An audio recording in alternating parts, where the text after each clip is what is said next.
let's talk a little bit about how you're seeing the long-term growth outlook for aluminum as we come back off of the reduced demand that we saw from the recession last year. How do you characterize the long-term demand outlook going forward? Well, we are very bullish on the long-term demand outlook for aluminum on a global basis and see it running at about a 4% compound annual growth rate. That's going to be comprised of higher percentage growth in some of the emerging markets, such as the Asian arena, as well as in South America. And it'll still have some positive growth in the mature markets in North America and Western Europe.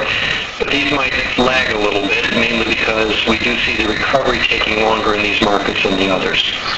Now, if we were to take a look at some of the product segments where you're seeing some of the healthier demand and the strongest recovery, what would be some of the product segments that you would point out as being promising? Well, I would break them down into two groups. One that we see as, for us, promising on a global basis, and we do see growth, and that's in our can sheet, can end, and can tab. And the growth is primarily coming out of South America, some in the Middle East, and then the rest in Asia.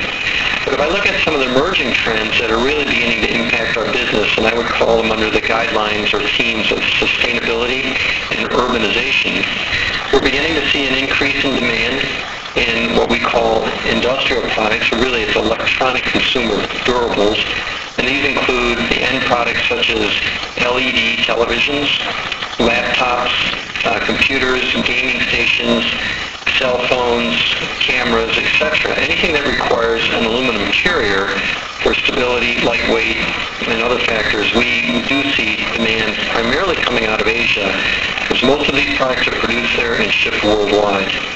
The second area is in the transportation sector, and as we look at the market, we do believe that the external forces in the transportation sector, primarily stringent increases in government requirements for fuel economy worldwide, will drive and are driving an increased interest from the major automotive OEMs in how they can develop all the way to aluminum-intensive vehicles to help perform better from a fuel economy and emissions perspective.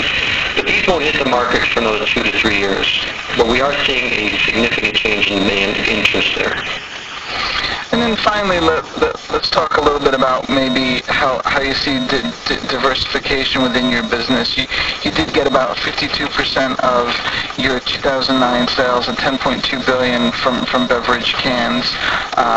You got about 14% from foil and packaging, 11% from industrial, 7% from transportation. Could you talk about maybe how you might see some of that mix changing at all? Sure. First, I think, to be frank, we are very happy with our beverage can mix. That's a very stable part of our business and helps us from a lot of different aspects run our business well. But as we look at it going forward, we're going to be very careful to match capacity to demand, and that may mean some footprint optimizations going forward. But clearly, we do see an improvement in the Asian market in the industrial products. We do see increased demand interest in the transportation sector, primarily in the automotive sector, automotive portion of that. Interestingly enough, although we haven't seen it, we do see or maybe expect some decline in the lithographic segment as the electronic media becomes a little more popular on a global basis. And clearly, foil and packaging are tied to consumer orientation, but fundamentally, those are subject to a lot of intense competition worldwide, and we're going to be selective in how we play into those markets.